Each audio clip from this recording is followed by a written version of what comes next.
इससे पहले भी हमने बहुत सी ऑनलाइन शॉपिंग की है लेकिन कभी ऐसा नहीं हुआ। आज ऐसा हुआ कि औरा से ना मेरे बेटे ने एक वॉच ऑर्डर की हुई थी, आज पार्सल रिसीव हुआ।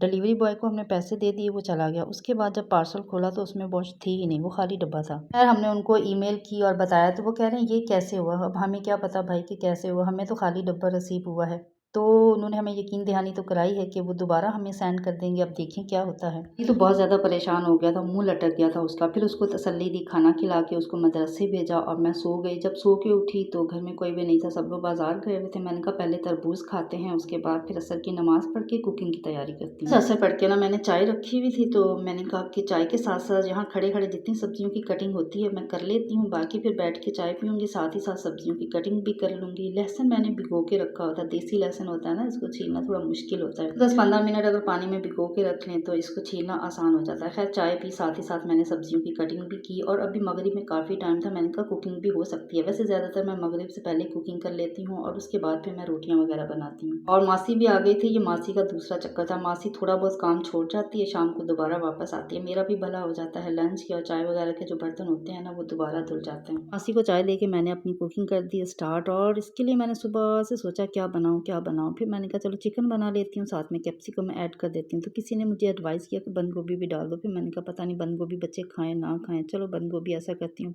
राइस बना लेती हूँ, बंद गोभी उनमें डाल देती हूँ और कैप्सिकम वाली चिकन बना लेती हूँ। पता नहीं क्या सोचा था, मैंने क्या बनाना शुरू कर दिया। और अली को भेजा था मैंने चावल लेने के लिए, तो अली ले आया चावल। मैंने कहा चावल भी अभी भिगो के रख दूँगी साथ साथ। और जब भी मैं चिकन फ्राई करती हूँ, जो गोश्त फ्राई करती हूँ ना, तो उसमें बड़ी इलायची, सूखा धनिया चिकन के साथ ही ऐड कर देती हूँ, प्याज के बाद लहसुन अदरक के साथ ही। और चावल भी भिगो दिए और सारे बेसिक मसाले डाल के मैंने चिकन को फ्राई कर लिया। थोड़ी देर बाद दही, शिमला मिर्च और गरम मसाले डाल के इसमें थोड़ा पानी डाल के मैंने दम पे रख दिया। मगरिब की नमाज़ पढ़ के मैंने देखा तो चिकन डन था।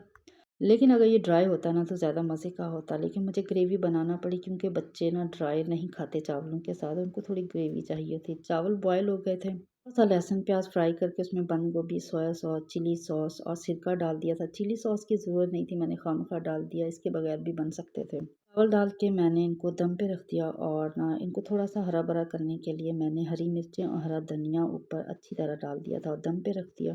सबको अच्छा लगा, बहुत मज़े का लगा, लेकिन मुझे ना लगा ऐसा कि जो कैप्सिकम है वो ओवर कुक हो गई है। अगर ड्राई होती तो ज़्यादा मज़े की होती। थोड़ा सा सलाद भी बना लिया था, लेकिन बच्चों ने ना ग्रेवी सारी खा ली और सिर्फ बोटियाँ बची हैं।